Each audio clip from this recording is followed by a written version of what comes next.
Hello, good morning everyone. Yeah, Jason here again. Bago namin simulan tong aming vlog video. Yeah, nais ko muna bumati ng isang magandang umaga sa inyong lahat. Yan. Today is Monday. So 6:58 ng umaga.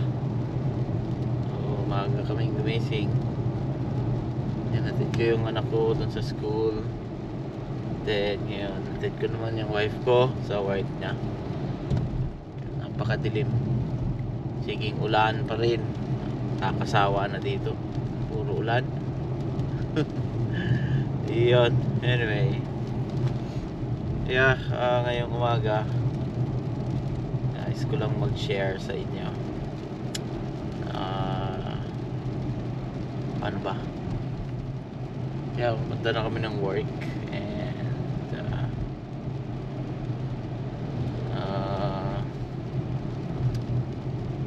gusto mag-share yun dun sa experience namin dito sa Canada. Kasi ako 4 years na ako.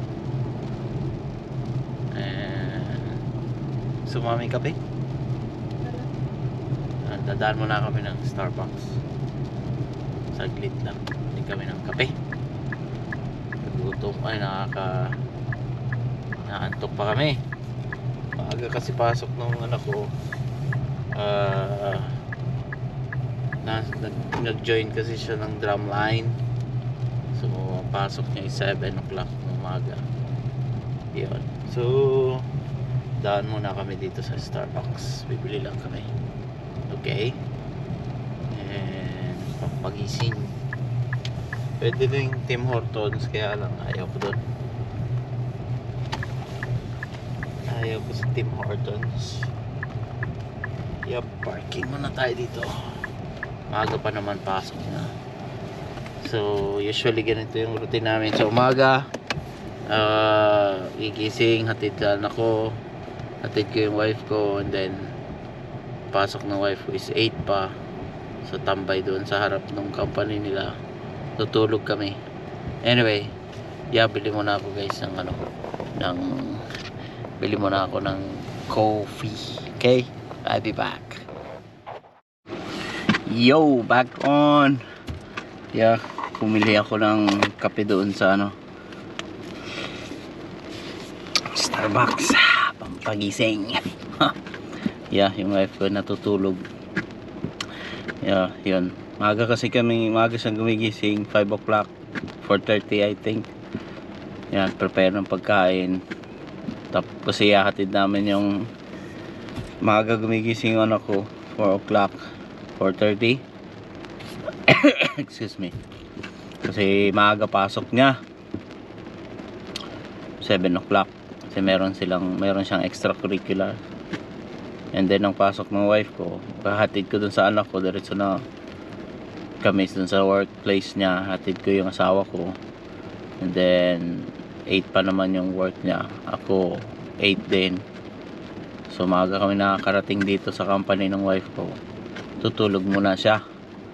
Minsan ako ganun din. Anyway, then after that ako naman yung papasok. So ganun lang yung routine namin araw-araw. Hatid sa anak ko, mamayang hapon sunduin ko naman sila. Yeah, so ganun lang ang rotation namin, ang routine namin everyday. Anyway,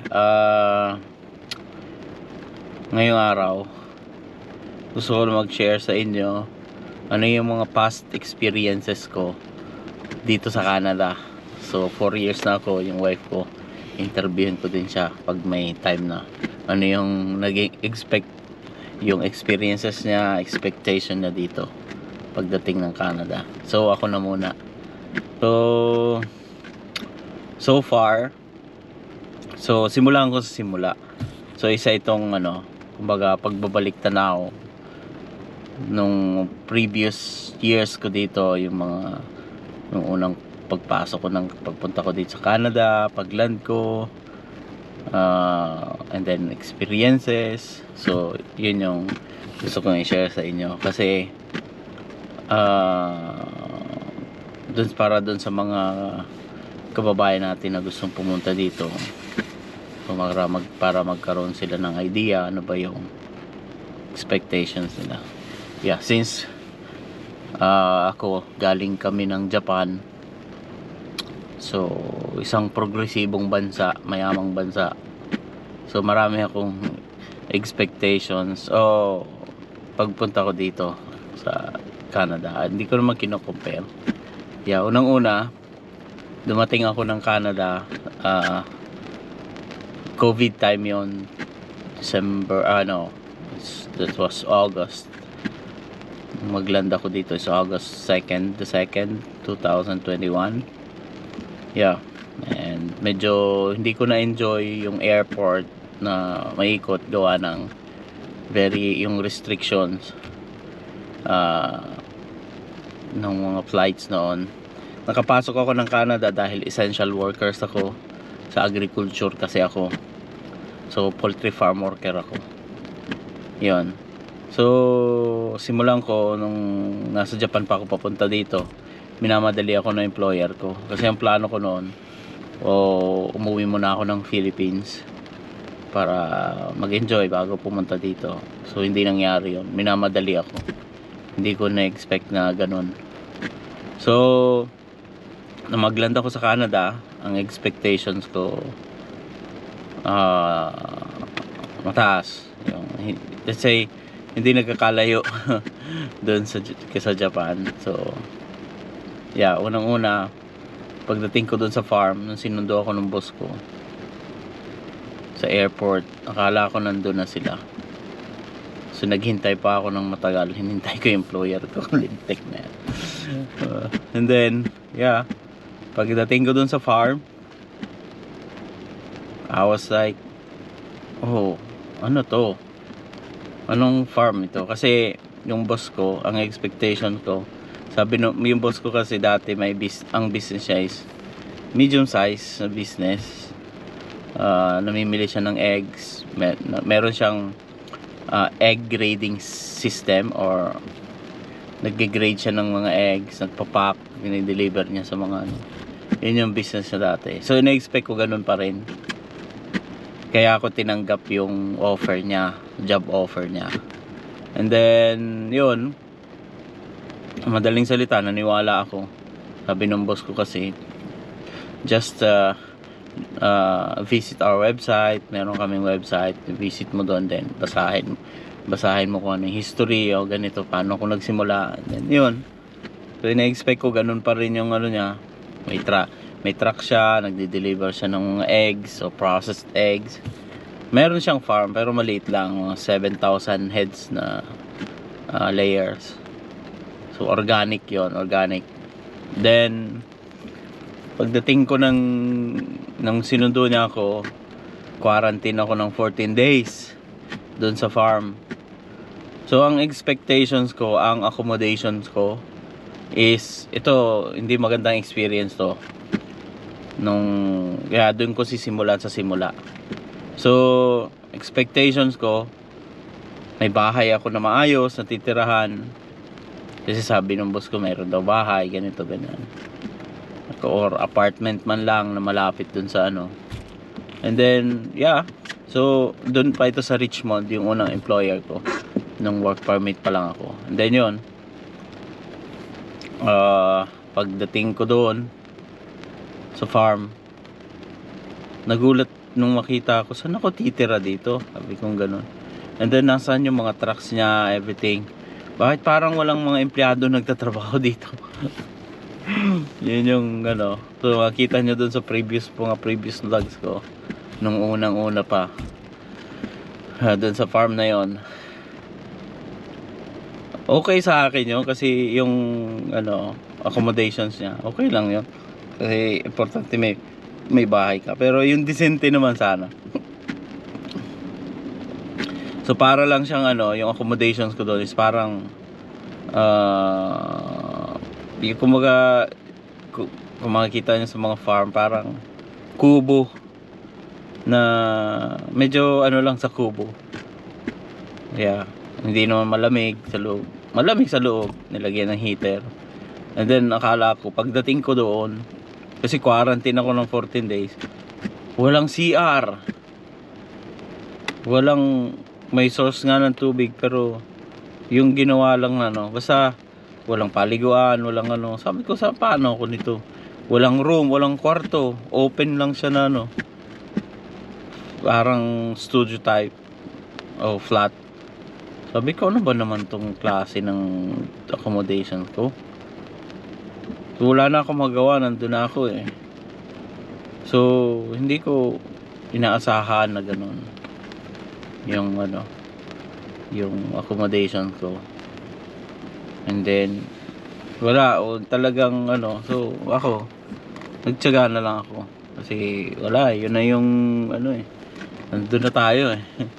Yun, so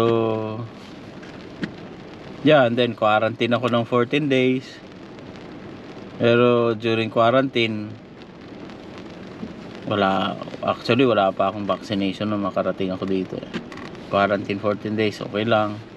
Tapos pangalawa, sabi ko, paano pagkain ko dito? Yung asawa ng boss ko is Southeast Asian from Thailand. Bigyan ba naman ako ng mga pagkain na sabi ko, wala man lang bigas, walang ano. Sabi ko dun sa ano, gusto ko ng bigas, ganito, ganyan. Pagkain, paano ako mamalingkin? Wala akong stock ng pagkain. Inutusan ko yung ano, binigyan ko mga dilata. Ano gagawin ko dito? Bigyan ako ng pagkain. Nung nagpa-vaccine ako, nilagnat ako ng ilang araw. Basta ang hirap ng experience ko nung sisimula dito kesa nung nasa Japan kami. Yun yung mga hindi magandang experience ko dito. And then yeah, after nun, yung chinek ko yung ano, na-expect ko dito maganda yung transportation. Yeah, dito kung wala ka palang sasakyan, ang lalayo ng lugar na gusto mong puntahan, sabi ko, yun yung hindi ko na-research about sa Canada, yung mga ganon. So dapat pala tinignan ko yun.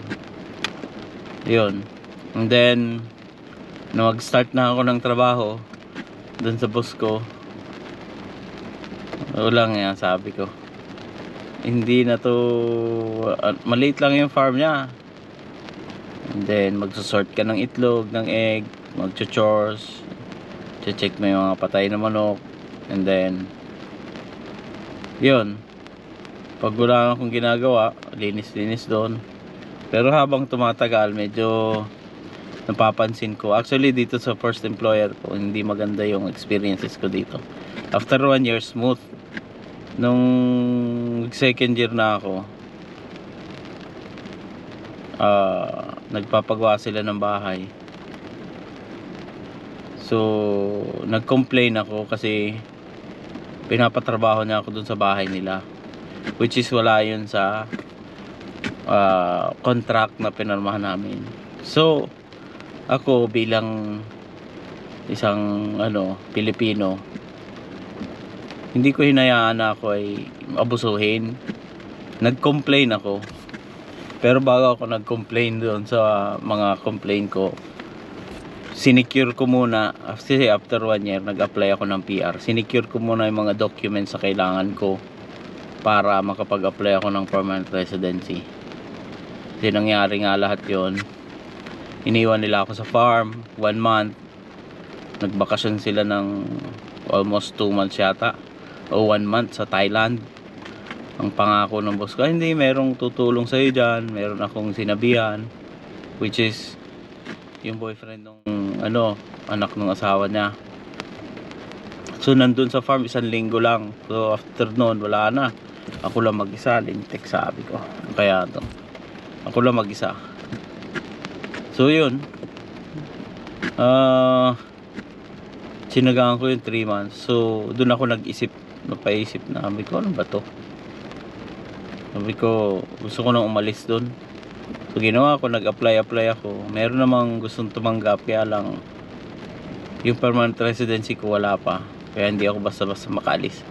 Kasi naka close work permit ako. Yun. So lahat.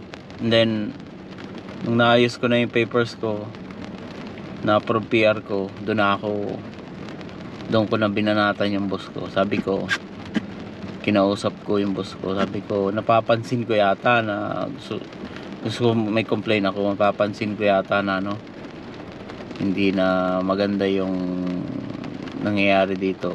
Pinapagtrabaho nyo sa bahay nyo na hindi ko naman trabaho yon. Sabi ng boss ko, hindi kasama yun sa pinarmahan mo na kontrata. Nakalagay doon as duty ko daw yun. May nakalagay doon other duties as assigned. Sabi ko, oo nga, nakalagay dyan other duties as assigned. As a farm worker, yung general duties mo as a farm worker, kung ano i-assign mo, yun, hindi yun other duties as assigned, patrabahoy mo dyan sa bahay mo. Kasi hindi yun kasama sa pinirmahan ko kontrata. Tinanong niya ako, hindi ka na ba masaya? Sabi ko, pero nangka ko sila, sabi ko, hindi na. Kasi sa nangyari ganito. And then nagano na sila na, kasi ganito, hindi naman dapat yung oras mo, ganito, konti lang yung trabaho dito sa farm. So ganito, ganyan. Lugi naman kami, sabi niya. Okay, hindi. Kukuha kayo ng worker nyo, tapos ilagay mo dyan, nakalagay sa papers natin kontrata ay farm worker ka. Dapat doon utusan. Doon kami nagtalo. Sabi niya, sige, lahat ng ginagawa mo dito ilista mo. Dinilista ko lahat, in-itemize ko lahat, oras by oras anong ginagawa ko. Yan, ginawa ko yun. So nag-work lang ako ng 7.5 hours a day. So ano pa naman yon, full time yon. Hayaan ko lang hanggang sa dumating yung aking ma-approve yung applications ko for permanent residency. So yun, then sabi ko, nung na-approve na yung PR ko under Agri-Food Pilot Program, so nung na-approve na siya, si OPR na lang hinihintay ko, nag-apply na ako ng trabaho. Yun, tapos pero tinapos ko yung kontrata ko dun sa boss ko para wala siyang masabi. And then naging problema nga lang, yung pera na ina-expect ko na babayaran niya ako, yung lahat, binawasan pa niya yung renta ko sa bahay for 1 year. Hindi ko na-expect yun. So dati naman, no first year ko, wala akong binabayaran sa kanya. Anyway, rights niya yun, magbayad ako ng karapatan niya yun na galtasan ako ng sa renta ng bahay kasi nasa kontrata yun. Hindi ko na pinansin. So yun, then nung nakalipat na ako dito sa Abbotsford, yun na rin yung pinagpatuloy ko na rin yung sa poultry industry hanggang nakakuha ako ng farm dito sa Abbotsford kung saan kami nakatira ngayon. Nag-manage ako ng organic broiler farm. So ayun. So yun yung first tawag dito, brief history or yung summarize na nung 2 years ko sa work permit. So ang trabaho ko doon, poultry farm worker, tagalinis, mag-manage yung layer niya, nagkukolekta ng eggs, yun, linis, maintain ng barn. Yun yung trabaho ko doon yung first, second year, 2 years ko work permit. So yun, and then nung ma-PR na ako, naghanap na ako ng ibang trabaho. Then nag-manage na ako ng broiler farm. So yun yung sunod kong ikukwento sa inyo. Doon naman sa pag-manage ko ng broiler farm na yun, marami akong bad experiences doon. Unang-una, sa mga Pilipinong kababayan natin. Kasi ako yung farm manager, nag-manage, pati yung management ng tao, management ng farm, ako lahat doon. So, dun sa first 2 years ko na work permit, expectations ko, may mga na-meet akong kaibigan na siguro naging naging kaibigan, totoong kaibigan, I would say. Meron ding hindi. Meron akong naging kaibigan na talagang naging close friend ko sa 2 years na yon. So lagi kong pinupuntahan pag Sunday. Naggagala kami. So far dun sa 2 years na yon, experience ko, malungkot noon, time na yon, pero nagawa naman ng paraan. So sa sunod, kwento naman ulit ako yung nangyari dito nung mag-manage ako ng broiler farm dito sa Abbotsford, kung saan kami nakatira ngayon. So puputulin ko na muna yung video na to. So part 2 yon, next tomorrow siguro. So kasi 7:35 na, yung wife ko pupunta na sa work niya. Ayun. So anyway guys, maraming salamat at hanggang sa susunod na video, yung abangan niyo yung sunod na video ko. So kung experiences pa rin yung ano ko, para mai-walk through ko kayo kung ano yung naging proseso ng paninirahan namin dito sa Canada. So daily experiences namin, ano ko rin sa inyo. Anyway, so hanggang sa muli, at pa-support na lang po ng YouTube channel ko. Tsatsaga ako dito, baka sakali na lang na madagdagan yung ating so anyway, maraming salamat at isang magandang umaga ulit sa inyo lahat. Bye.